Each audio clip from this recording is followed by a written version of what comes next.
കേരളത്തിൽ നൽകിയ കൊല്ലം പെരുമൺ തീവണ്ടി ദുരന്തത്തിന്റെ ഓർമ്മകൾക്ക് ഇന്ന് 36 ആണ്ട്. അപകടം നടന്ന് 3.5 പതിറ്റാണ്ട് പിന്നിടുമ്പോഴും അപകടത്തിന്റെ യഥാർത്ഥ കാരണം അജ്ഞാതമായി തുടരുകയാണ്.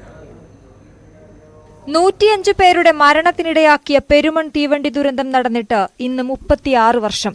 1988 ജൂലൈ 8-നായിരുന്നു നാടിനെ നടുക്കിയ ദുരന്തമുണ്ടായത്. ബാംഗ്ലൂരിൽ നിന്നും തിരുവനന്തപുരത്തേക്ക് വന്ന ഐലൻഡ് എക്സ്പ്രസിന്റെ 12 ബോഗികൾ പെരുമൺ പാലത്തിൽ നിന്ന് അഷ്ടമുടിക്കായലിലേക്ക് പതിക്കുകയായിരുന്നു. യാത്രക്കാരും രക്ഷാപ്രവർത്തകരും ഉൾപ്പെടെ 105 പേരാണ് മരണമടഞ്ഞത്.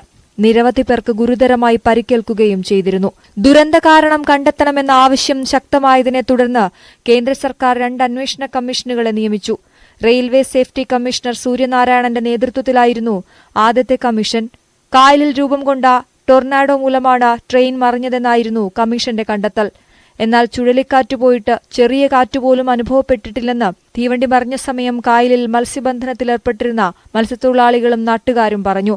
തുടർന്ന് റിട്ടയർഡ് എയർ മാർഷൽ CS നായിക്കിന്റെ നേതൃത്വത്തിൽ 2ാമത്തെ കമ്മീഷനെ നിയമിച്ചു.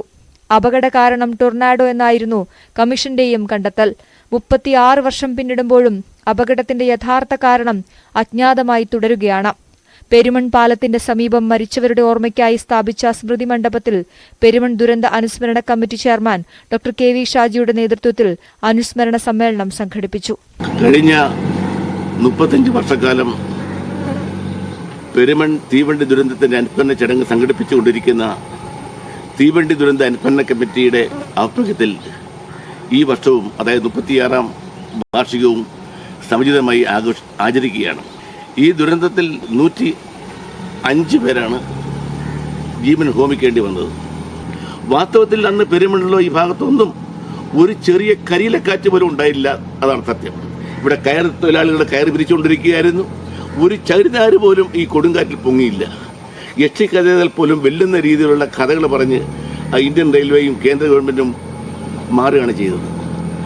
ഇനി ഈ 36ാം വാർഷികം ആചരിക്കുന്ന ഈ വേളയിലെങ്കിലും ഈ കേന്ദ്ര ഗവൺമെന്റ് ഒരു സമഗ്രമായ അന്വേഷണം നടത്തി പെരുമൺ ദുരന്തത്തിന്റെ യഥാർത്ഥ കാരണം വെളിച്ചത്ത് കൊണ്ടുവരാനുള്ള ബാധ്യത ഇന്ത്യൻ റെയിൽവേക്കുണ്ട്, കേന്ദ്ര ഗവൺമെന്റിനുണ്ട്. വിവിധ സംഘടനകളുടെ നേതൃത്വത്തിലും സ്മൃതി മണ്ഡപത്തിൽ പുഷ്പാർച്ചന നടത്തി. ന്യൂസ് 18 കൊല്ലം.